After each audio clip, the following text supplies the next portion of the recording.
نحمده ونصلي ونسلم على رسوله الكريم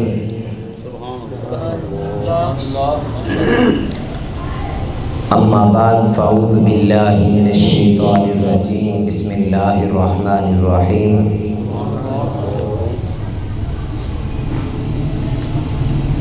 قال اللہ تبارک وتعالی فی القرآن المجید والفرقان الحمید فقل تعالوا ندعو ابناءنا وابناءکم ونساءنا ونساءکم وانفسنا وانفسکم ثم نبتہل فنجعل لعنت اللہ علی الکاذبین۔ صدق اللہ العظیم۔ وقال اللہ تبارک وتعالی فی شان حق حبیبہ ان اللہ وملائکتہ یصلون علی النبی یا ایھا الذین آمنوا صلوا علیہ وسلموا تسلیما۔ بآواز بلند پڑھ لیجیے۔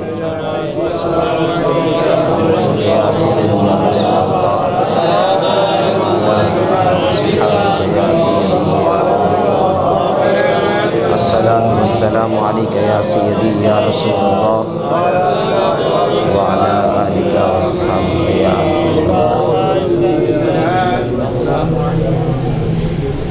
بے دم یہی تو پانچ ہیں مقصود کائنات، بے دم یہی تو پانچ ہیں مقصود کائنات، خیر النساء حسین و حسن مصطفیٰ علی۔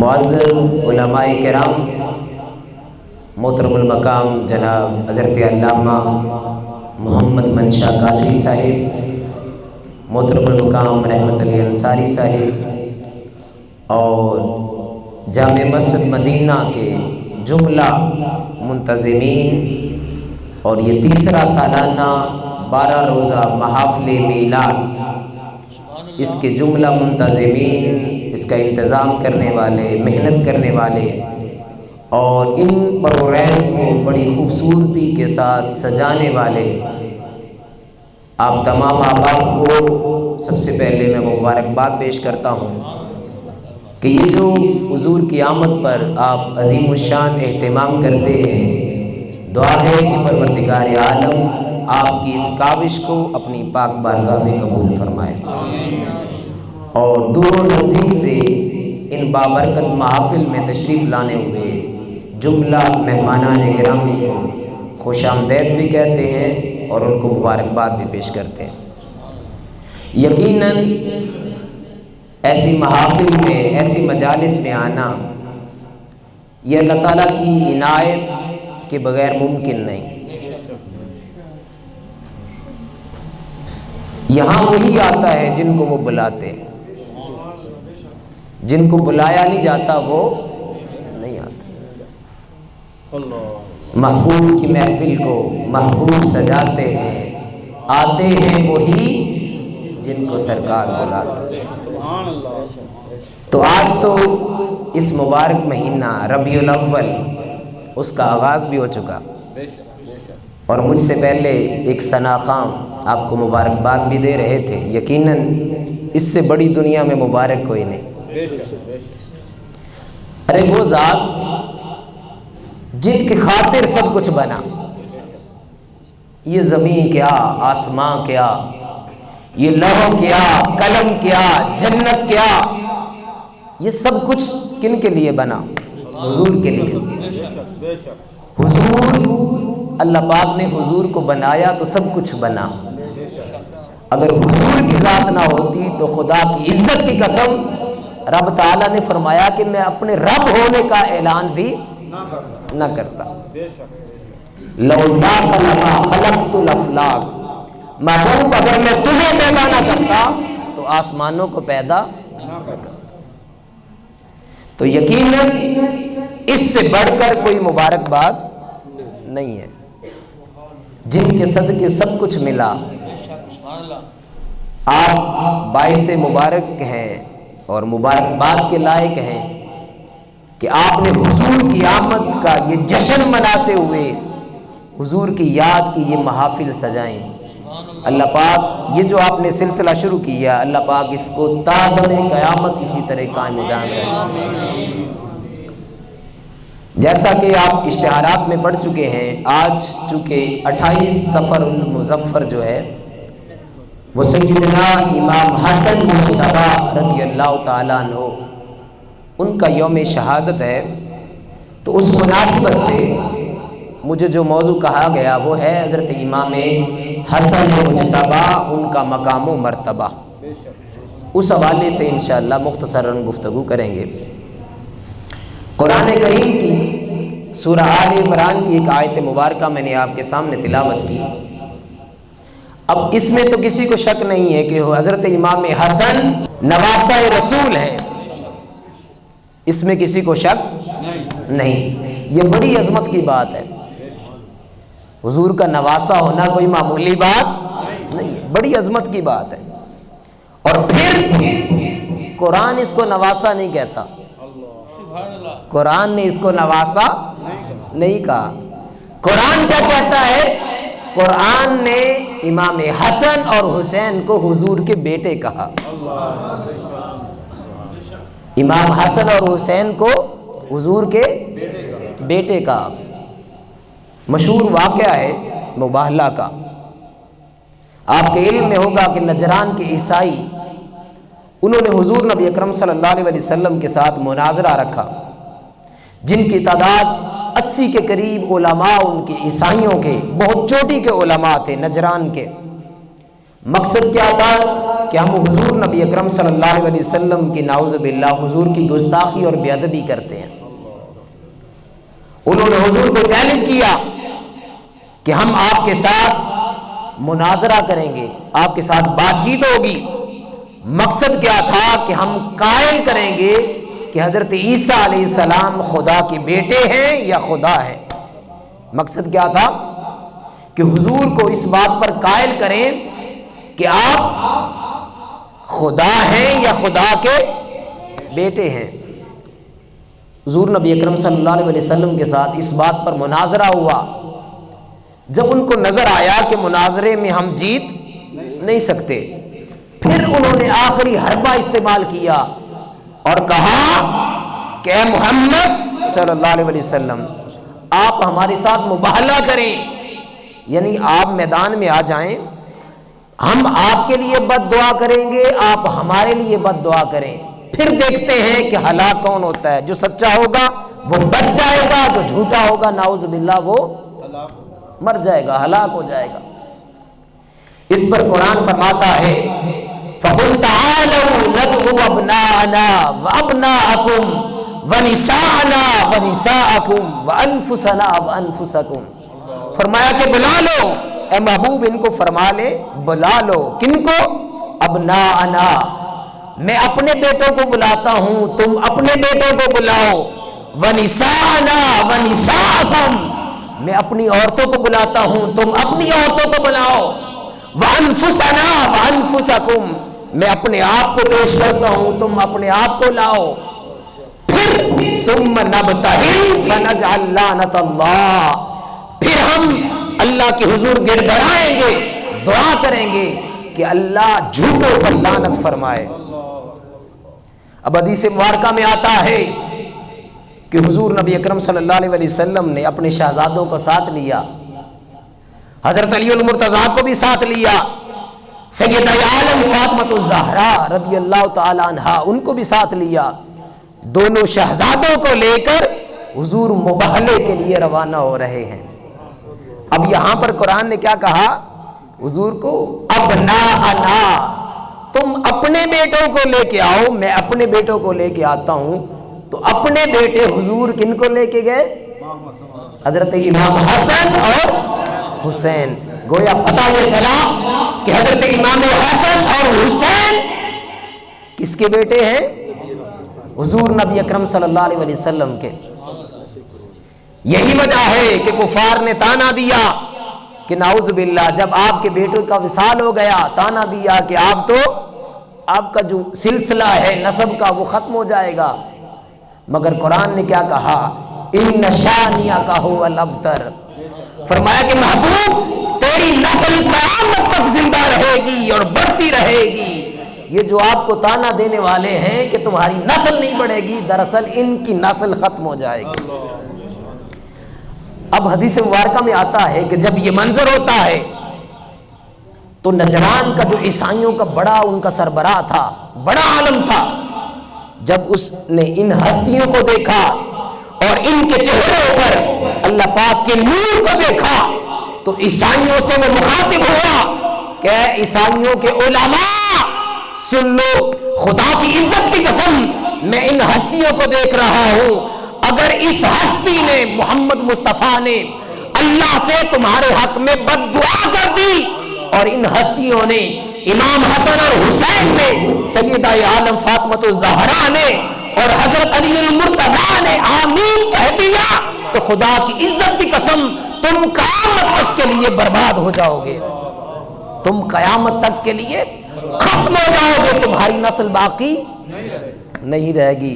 تو حاضرین محترم میں عرض یہ کر رہا تھا کہ امام حسن کس کے بیٹے ہیں؟ خود حضور نبی اکرم صلی اللہ علیہ وسلم کے۔ اور پھر یہی نہیں، ام الفضل فرماتی ہیں کہ ایک روز میں نے خواب دیکھا اور خواب میں کیا دیکھتی ہوں کہ حضور نبی اکرم صلی اللہ علیہ وسلم کی ذات مبارکہ آپ کے جسم کا ایک ٹکڑا کٹ کر میرے گھر میں آن پڑا۔ آپ بڑی پریشان ہوئی کہ ماجرا کیا ہے کہ تاجدار کائنات صلی اللہ علیہ وسلم ان کے وجود مسعود، آپ کے وجود مسعود میں سے ایک ٹکڑا کٹ کر ہمارے گھر میں آ گیا۔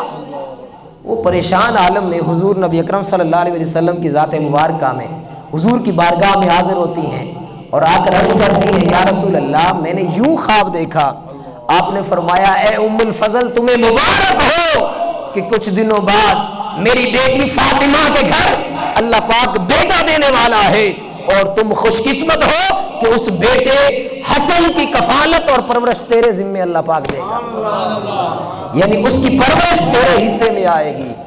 تو حاضرین محترم امام حسن وہ ہیں جن کے پیدائش سے پہلے حضور نبی اکرم صلی اللہ علیہ وسلم نے ان کی پیدائش کی خوشخبری ام الفضل کو دے دی۔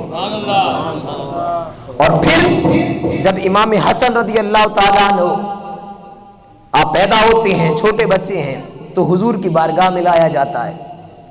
حضور نبی اکرم صلی اللہ علیہ وسلم آپ کے دائیں کان میں اذان کہتے ہیں۔ واہ، قربان جائیے، ایک ہم ہیں مگر وہ کتنے خوش قسمت ہیں، قرآن نے ان کو بیٹا کہا اور خود حضور نے اذان کہی۔ پھر بایاں کان میں حضور نبی اکرم صلی اللہ علیہ وسلم نے اقامت کہی۔ پھر تاجدار کائنات صلی اللہ علیہ وسلم نے اپنی زبان حضرت امام حسن کو چسائی، امام حسن کو اپنی زبان چسائی۔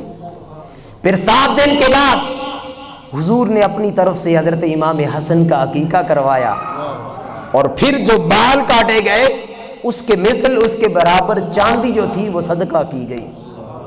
حاضرین محترم یہ محبت تھی حضور کی حضرت امام حسن کے ساتھ۔ اور پھر یہی نہیں، ایک روز صحابی فرماتے ہیں کہ آپ چھوٹے تھے، شہزادے تھے، معصوم تھے، میں نے دیکھا اور یہ واقعہ دیکھ کر عمر بھر حضرت امام حسن کا جو مرتبہ تھا، جو رتبہ تھا، وہ میری نظر میں رہا۔ وہ کیا دیکھتا ہوں؟ میں نے دیکھا کہ ایک روز حضور نبی اکرم صلی اللہ علیہ وسلم نے اپنی گود میں حضرت امام حسن کو لٹایا ہوا ہے۔ حضرت امام حسن حضور کی گود میں ہیں اور کیا کر رہے ہیں؟ تاجدار کائنات صلی اللہ علیہ وسلم کی داڑھی مبارک سے کھیل رہے ہیں، حضور کی داڑھی سے حضرت امام حسن کھیل رہے ہیں۔ اور پھر دوسری حدیث میں آتا ہے کہ صحابہ کرام دیکھتے ہیں کہ تاجدار کائنات صلی اللہ علیہ وسلم نے بعد ازاں ایک کندھے پر امام حسن کو اٹھایا ہوا ہے، دوسرے کندھے پر حضرت امام حسین کو اٹھایا ہوا ہے، اور تاجدار کائنات صلی اللہ علیہ وسلم ان کو اتارتے ہیں، کبھی امام حسن کا بوسہ دیتے ہیں ان کے گالوں کو چومتے ہیں، اور کبھی امام حسن ان کے گال چومتے ہیں، ان کے ساتھ پیار کرتے ہیں۔ حاضرین محترم، یہ پیار تھا تاجدار کائنات صلی اللہ علیہ وسلم کا اپنے شہزادوں کے لیے۔ پھر یہی نہیں، ایک روز تاجدار کائنات صلی اللہ علیہ وسلم جمعہ کا خطبہ دے رہے ہیں، قربان جائیے ان کی عظمت پر۔ جمعہ کا خطبہ ہو رہا ہے، حضرت امام حسن اور حسین دونوں شہزادے مسجد نبوی میں آ جاتے ہیں۔ اب چھوٹے بچے ہیں، معصوم ہیں، اب جب وہ چل کے آتے ہیں، حضرت امام حسن ان کا پاؤں پھسل جاتا ہے، وہ گر جاتے ہیں۔ تاجدار کائنات اپنا خطبہ منبر چھوڑ کر بڑھتے ہیں اور حضرت امام حسن کو اٹھا کر اپنی گود میں بٹھاتے ہیں اور خطبہ شروع کر دیتے ہیں۔ حاضرین محترم، یہ محبت تھی تاجدار کائنات صلی اللہ علیہ وسلم کی اپنے شہزادوں کے لیے۔ پھر یہی نہیں، حضرت اسامہ بن یزید فرماتے ہیں کہ ایک روز کسی کام سے میں حضور کی بارگاہ میں حاضر ہوتا ہوں۔ تاجدار کائنات صلی اللہ علیہ وسلم اپنے گھر سے باہر تشریف لاتے ہیں اور میں دیکھتا ہوں کہ حضور نے اپنے اوپر کملی اوڑھی ہوئی ہے اور حضور نے کوئی چیز ہے جو اپنے جسم کے ساتھ چپکائی ہوئی ہے، چمٹے ہوئے ہے۔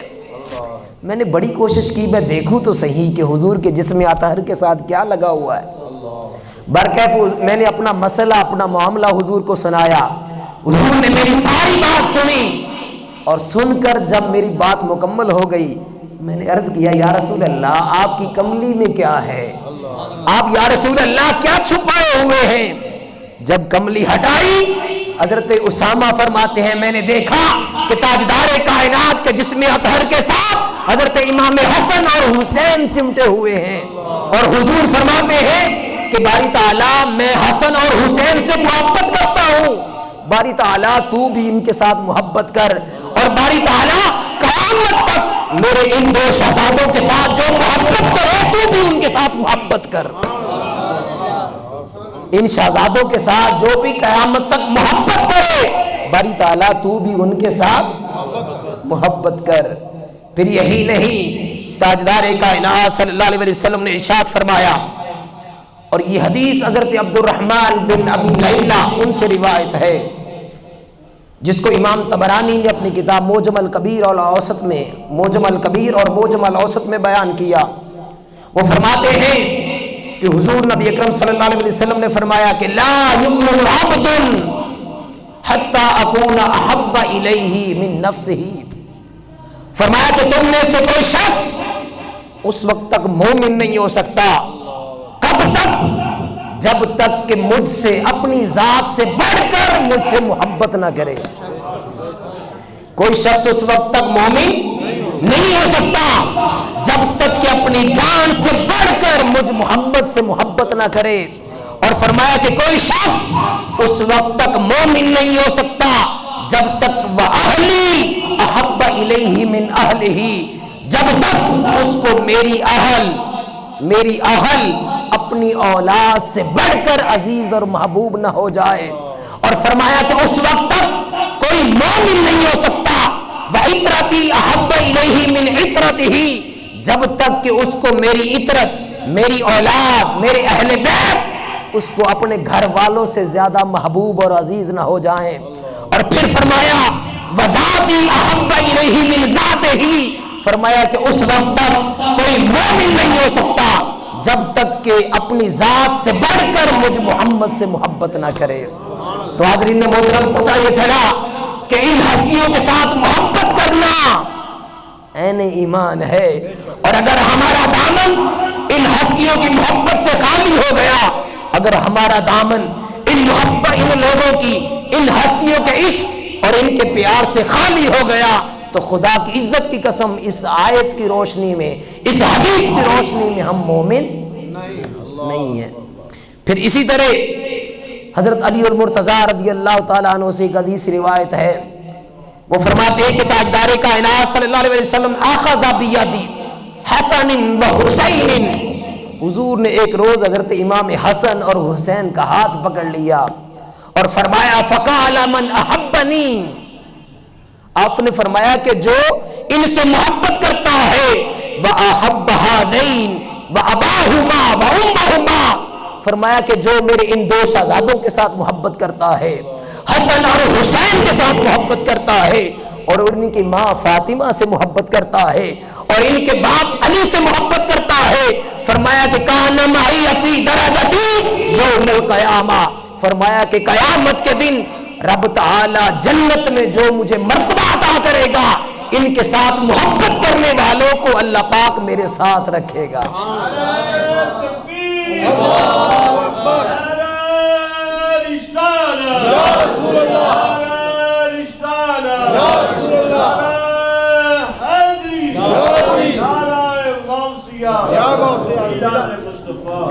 تو حاضرین محترم، ان ہستیوں کے ساتھ محبت بڑی بات ہے۔ اور پھر حضور نے فرمایا، حضرت زید بن ارقم روایت کرتے ہیں کہ تاجدار کائنات صلی اللہ علیہ وسلم نے ارشاد فرمایا، ان رسول اللہ لعلی و فاطمہ والحسن والحسین، آپ نے حضرت علی کو مخاطب کیا، امام حسن کو مخاطب کیا، حضرت امام حسین کو مخاطب کیا، ان کو مخاطب کر کے ارشاد فرمایا کہ انا حرب لمن حاربتم، فرمایا کہ میرا اعلان جنگ ہے جو حسن اور حسین کے ساتھ جنگ کرتا ہے، جو علی کے ساتھ جنگ دشمنی اور عداوت رکھتا ہے، فرمایا کہ وہ میرے ساتھ دشمنی اور عداوت رکھتا ہے، اور فرمایا کہ وسلم لمن سالمتم، اے امام حسن، اے بیٹے حسین، اے بیٹی فاطمہ، اے بیٹے علی، میری بات غور سے سنو، جو تم سے محبت کرتا ہے وہ مجھ سے محبت کرتا ہے، اور جو تم سے دشمنی اور عداوت رکھتا ہے وہ مجھ محمد سے دشمنی اور عداوت رکھتا ہے۔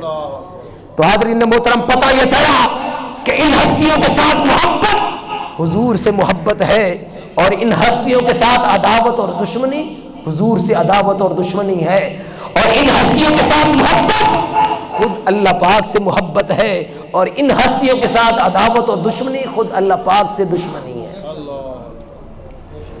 یہی وجہ ہے کہ تاجدار کائنات صلی اللہ علیہ وسلم نے ایک روز حضرت علی المرتضیٰ سے ارشاد فرمایا، اس حدیث کے راوی حضرت ابو رافع ہیں، آپ فرماتے ہیں کہ ایک روز حضور نبی اکرم صلی اللہ علیہ وسلم نے مجھے ارشاد فرمایا 4 ہستیاں جو ہیں وہ جنت میں سب سے پہلے داخل ہوں گی۔ کتنی ہستیاں؟ 4 ہستیاں سب سے پہلے جنت میں داخل ہوں گی۔ آپ نے عرض کیا یا رسول اللہ وہ کون ہے؟ اس پر حضور نبی اکرم صلی اللہ علیہ وسلم نے فرمایا کہ اے علی وہ تو ہے۔ کون ہے؟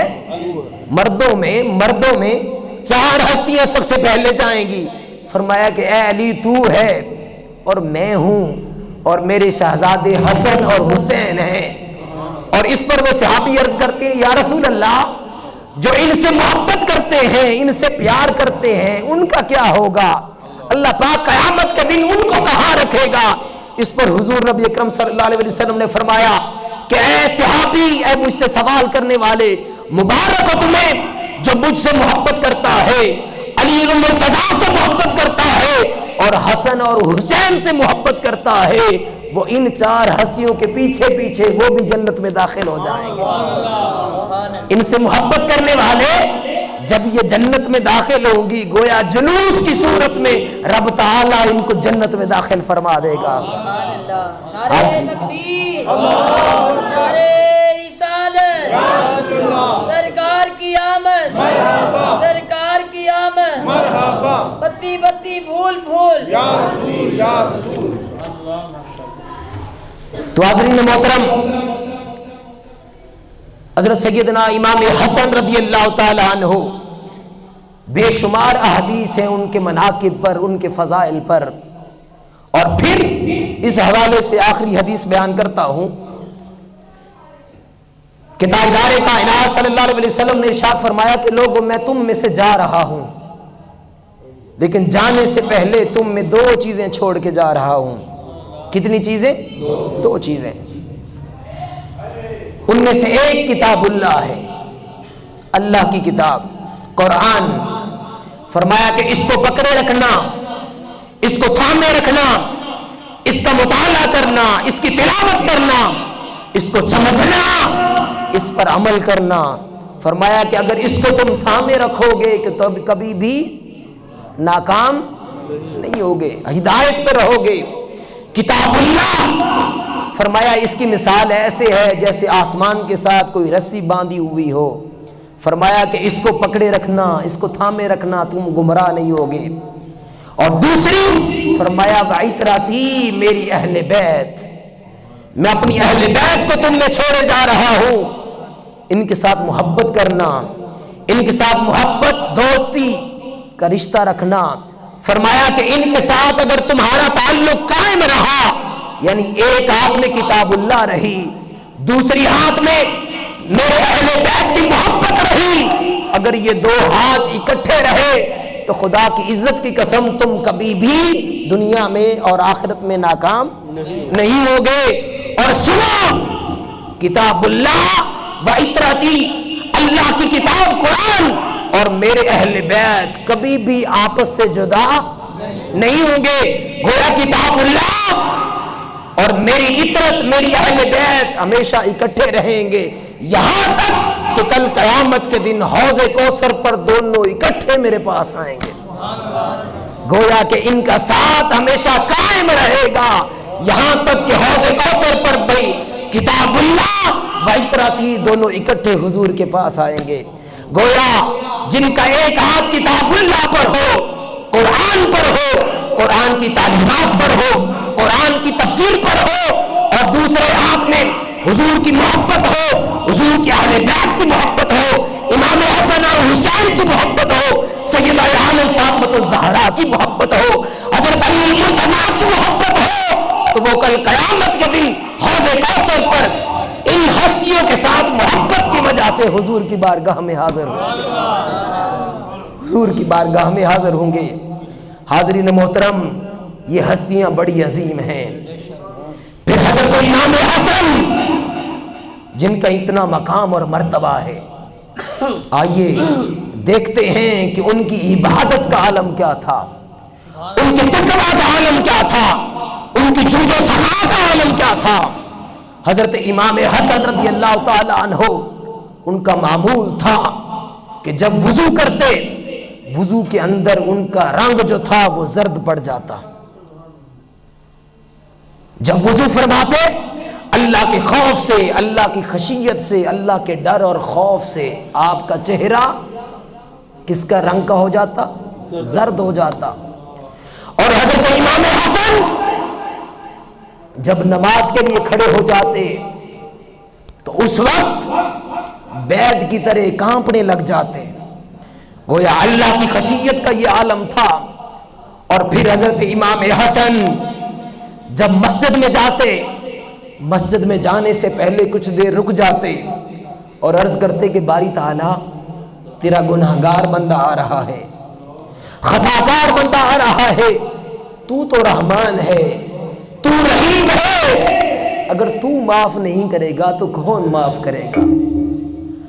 یہ نواسہ رسول ہے، یہ شہزادہ رسول ہے، مگر دیکھیے ان کی عبادت کا عالم کیا تھا، اللہ کے خوف اور خشیت کا عالم کیا تھا۔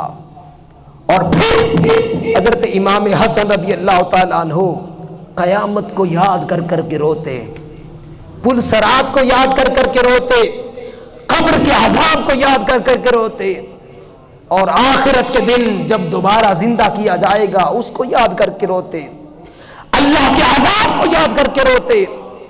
حاضرین محترم، آپ جملہ انبیاء کرام کی زندگیوں کا مطالعہ کریں، صلحاء کا مطالعہ کریں، آپ حضور کے صحابہ کے معمولات زندگی دیکھیں، کبھی بھی وہ دنیا پر خوش نہیں ہوئے، ہمیشہ جب بھی رب کی بارگاہ میں کھڑے ہوتے اللہ سے گزارو کتار روتے، التجائیں کرتے۔ اور خود تاجدار کائنات صلی اللہ علیہ وسلم کا معمول تھا کہ حضور روزانہ 100 مرتبہ استغفار کرتے۔ کتنی مرتبہ استغفار کرتے؟ 100 مرتبہ۔ استغفار کا مطلب ہوتا ہے اپنے گناہوں کی معافی طلب کرنا۔ استغفار کا کیا مطلب ہے؟ اپنے گناہوں کی معافی طلب کرنا۔ اب حضور کیا گناہگار تھے؟ لِيَغْفِرَ لَكَ اللَّهُ مَا تَقَدَّمَ مِن ذَنبِكَ، آپ کا مقام اور مرتبہ یہ ہے۔ سورہ فتح میں اللہ پاک ارشاد فرماتا ہے کہ محبوب آپ کے صدقے ہم نے آپ کے پہلوں کے بھی گناہ معاف کر دیے، آپ کے بعد والوں کے بھی معاف کر دیے۔ یہ حضور کا مقام ہے، مگر جب رب کی بارگاہ میں کھڑے ہوتے ہیں اور اللہ سے جب اپنے گناہوں نادم ہوتے ہیں، اللہ سے معافی طلب کرتے ہیں، حالانکہ گناہگار نہیں۔ صحابہ نے عرض کیا یا رسول اللہ آپ تو اللہ کے برگزیدہ ہیں، پھر یہ کیوں ساری ساری رات کھڑے ہو کر اللہ کی عبادت کرتے ہیں، گریہ ازاری کرتے ہیں، اور اتنی زیادہ حضور نبی اکرم صلی اللہ علیہ وسلم قیام اللیل کرتے، رات کا قیام کرتے کہ آپ کے جو پاؤں مبارک تھے وہ سوج جاتے، متورم ہو جاتے صحابہ کرام۔ اور قرآن کہتا ہے، اللہ پاک ارشاد فرماتا ہے کہ محبوب ہم نے آپ کو کہا تھا کہ تو رات کو قیام کیا کر، یا ایھا المزمل قم اللیل الا قلیلا۔ محبوب ہم نے، اللہ پاک نے حکم دیا کہ محبوب رات کو قیام کیا کر۔ اب محبوب جب قیام کرنے پہ آیا تو اتنا قیام کیا کہ آپ کا جو پاؤں مبارک تھے متورم ہو جاتے۔ ادھر سے رب قرآن پھر نازل کر دیتا ہے، فرماتا ہے کہ طٰہٰ ما انزلنا علیک القرآن لتشقیٰ۔ محبوب ہم نے قرآن اس لیے تو نہیں نازل کیا کہ تو مشکل میں پڑ جائے، محبوب ہم نے قرآن اس لیے تو نہیں اتارا کہ تو تکلیف میں پڑ جائے، محبوب تیرا تکلیف میں پڑنا مجھے گوارا نہیں۔ حاضرین محترم، یہ حضور کا معمول تھا کہ کوئی گناہ نہیں، مگر پھر بھی روزانہ 100 مرتبہ رب سے استغفار کرتے۔ تو حضرت سیدنا امام حسن مجتبی آپ اللہ کی خشیت، اللہ کے خوف میں زارو قطار روتے، اور پھر آپ کا معمول تھا کہ جب بھی حج کے لیے جاتے پیدل جاتے، اور بعض اوقات پاؤں سے جوتا بھی نہ پہنتے، جوتا اتار کر حج بیت اللہ پہ جاتے۔ اور پھر آپ کے جود و سخا کا کیا عالم تھا، چونکہ نانا تاجدار کائنات کی ذات ہے، والدہ سیدہ عالم فاطمہ الزہرا کی ذات ہے، باپ سیدنا علی المرتضیٰ کی ذات ہے، اور بھائی سیدنا امام حسین کی ذات ہے۔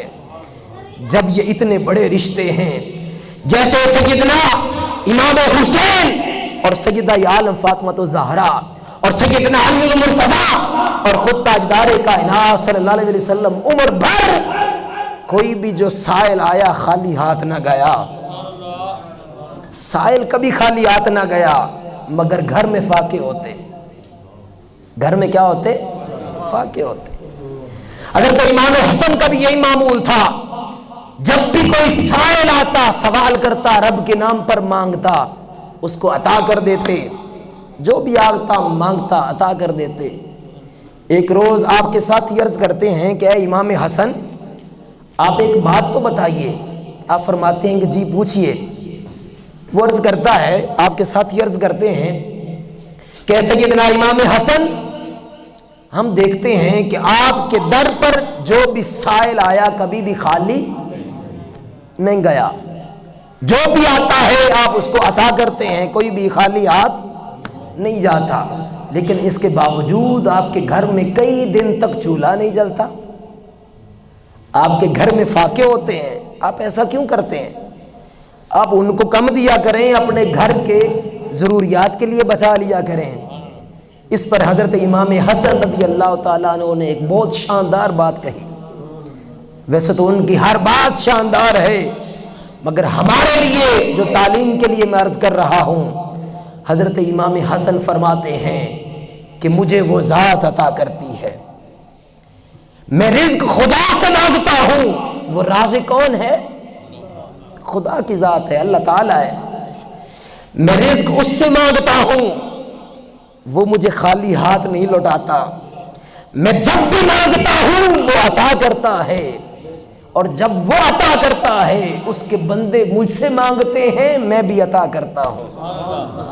اور مجھے ڈر لگتا ہے کہ کہیں ایسا نہ ہو کہ میں اپنی عادت بدلوں، یعنی اللہ کے بندوں کو دینا بند کروں، وہ ذات مجھ سے بند کر لے، وہ اپنی عادت بدل لے۔ فرمایا کہ مجھے اس سے ڈر لگتا ہے، اس لیے خدا کے کسی بندے کو اپنے در سے خالی نہیں بھیجتا۔ یہ تھا حضرت امام حسن، ان کی جود و سخا، اور آپ کا اخلاق کا عالم کیا تھا ذرا وہ بھی سنیے۔ حضرت امام حسن رضی اللہ تعالیٰ عنہ اخلاق کا اتنا پیکر تھے کہ ایک روز دور دراز سے ایک شخص آتا ہے آپ کی بارگاہ میں، وہ آپ کا بھی بڑا مخالف تھا، آپ کے والد گرامی سیدنا علی مرتضیٰ کا بھی بڑا مخالف تھا۔ آ کر اس نے بغیر کسی بات کیے، سلام دعا کیے بغیر، اس نے حضرت امام حسن کو گالیاں دینا شروع کر دی۔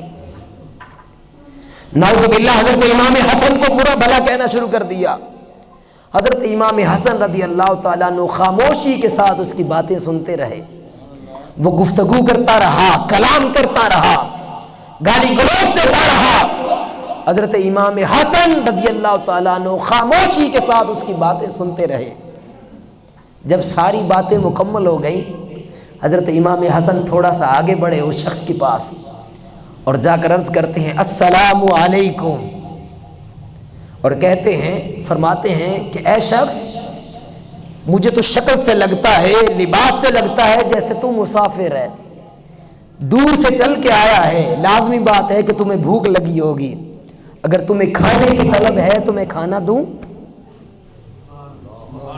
اگر تو حاجت مند ہے تو میں تمہاری حاجت پوری کروں، اگر تجھے رہنے کے لیے چھت چاہیے تو میں تمہارے رہنے کا انتظام کروں، اگر تجھے سواری کی ضرورت ہے تو تمہیں سواری دوں، اگر تجھے کپڑوں کی ضرورت ہے تو تمہارے کپڑوں کا انتظام کروں، اگر تو کہیں نے جانا ہے سفر میں تیری مدد کروں، اور یہی نہیں اگر تجھے خرچے کی ضرورت ہے، ضرورت مند ہے، پیسوں کی ضرورت ہے تو کیا تیرے پیسوں کی اس ضرورت کی تیری کفالت کروں۔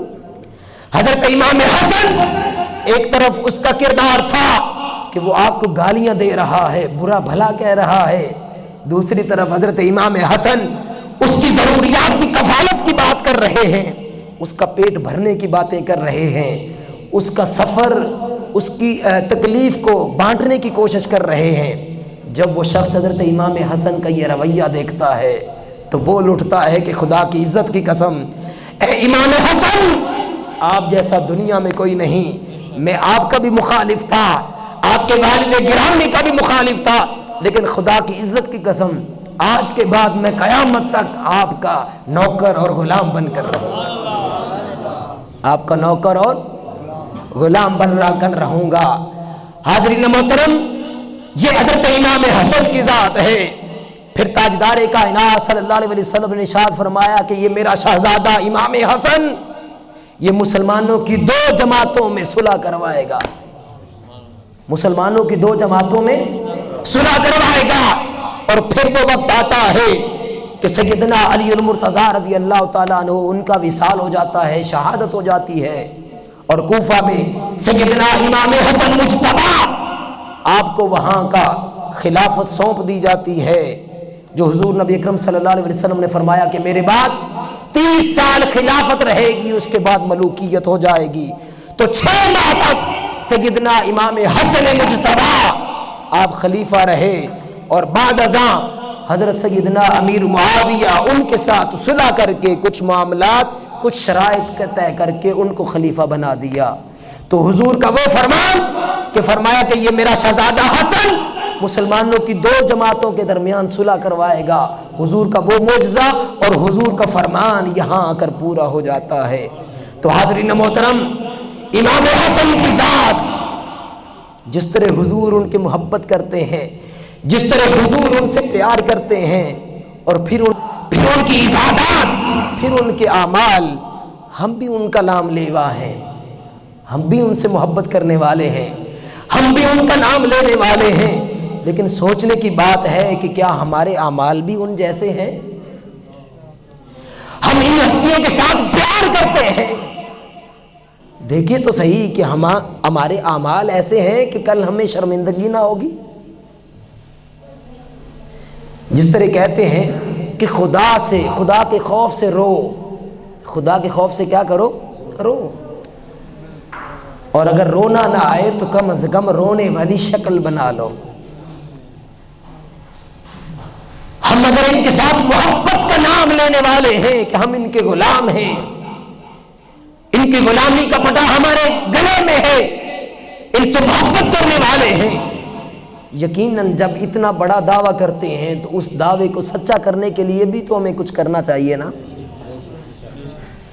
اگر ہم 5 وقت کی نماز بھی نہ پڑھ سکیں، اگر ہم روزے بھی نہ رکھ سکیں، صبح و شام ہماری زبان پر گالی گلوچ ہو، صبح و شام ہم دوسروں کو برا بھلا کہیں، صبح و شام ہم دوسروں کے ساتھ لڑائیاں اور جھگڑے کریں، صبح و شام دنگا فساد کریں، صبح و شام اپنے والدین کی تحقیر کریں، ان کو برا بھلا کہیں، ان کی گستاخی اور بے ادبی کریں، صبح و شام اپنے بڑوں کی تحقیر کریں، صبح و شام اپنے چھوٹوں پر ہمیشہ ظلم اور ستم کریں، کبھی بھی غریبوں کا سہارا نہ بنے، کبھی بھی محتاجوں کا سہارا نہ بنے۔ تو حاضرین محترم، امام حسن کی یہ تعلیم تو نہ تھی، امام حسین کی تعلیم تو یہ نہ تھی، اور پھر سیدنا علی المرتضیٰ رضی اللہ تعالیٰ عنہ کی یہ تعلیم تو نہ تھی۔ تو حاضرین محترم، ہمارا اسی وقت ان کے ساتھ محبت کا تعلق پختہ ہوگا جب ہم ان کی سیرت اور ان کی تعلیمات کو لے کر ہم آگے بڑھیں گے۔ تو دعا ہے کہ اللہ رب العزت ان بابرکت اور مبارک ہستیوں کی سیرت کو سامنے رکھ کر ان کے مطابق اپنی زندگیوں کو بسر کرنے کی توفیق عطا فرمائے۔ آمین۔ وما علیہ الا البلاغ۔